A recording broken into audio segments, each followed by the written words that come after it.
part 2 for my review for Cry Macho. Sorry it took a while, guys. I just had to kind of think things through. I had to rewatch it again in order to get a better understanding for it. So, here come the spoilers. Most of this film is a road trip movie. It's a road trip drama. Most of the film does take place on the road, and it features Clint Eastwood and this young man getting to know each other, and they do form a father and son kind of relationship. Grandfather figure, father figure, and I actually like that. I really loved that part of the movie, how two completely different strangers meet and they get to know each other, and then by the end of the film, they become some kind of family. And this movie does show you that you don't have to be a blood relative to show how much you care about someone. Most of this film, aside from it taking place on the road, it also takes place in a small village in rural Mexico. At one point in the movie, their car breaks down and they're left stranded in that small rural town in Mexico.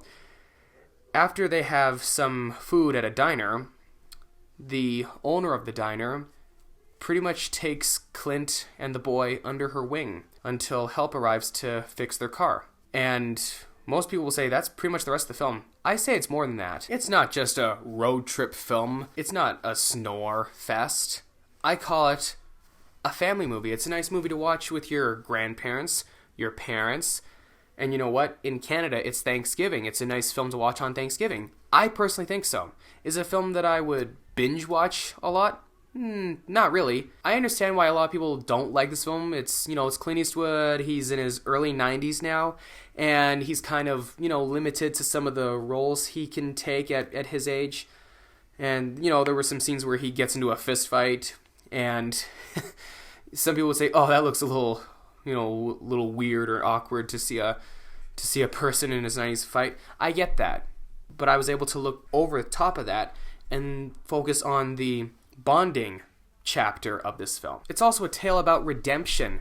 It's just what we see at the beginning. Clint Eastwood was once a rodeo superstar, and an accident caused him to turn to substances, alcohol, painkillers, and, well, years go by. This is his one shot at redemption. And oh boy, does he do well with redemption. He really does. Clint's character really does redeem himself in this movie. He learns from his mistakes. He learns from the death of his family. He really does become a changed man by the end of the movie. And I have to say, I wouldn't mind seeing this movie for a third time.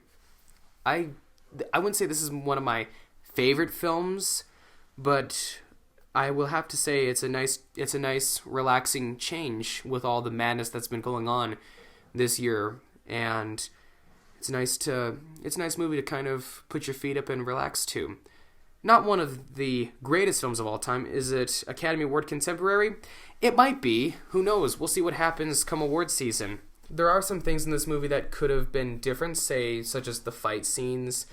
And, they could have added something new to a road trip film instead. This movie does contain some of the cliches or the tropes that you would see in a road trip film.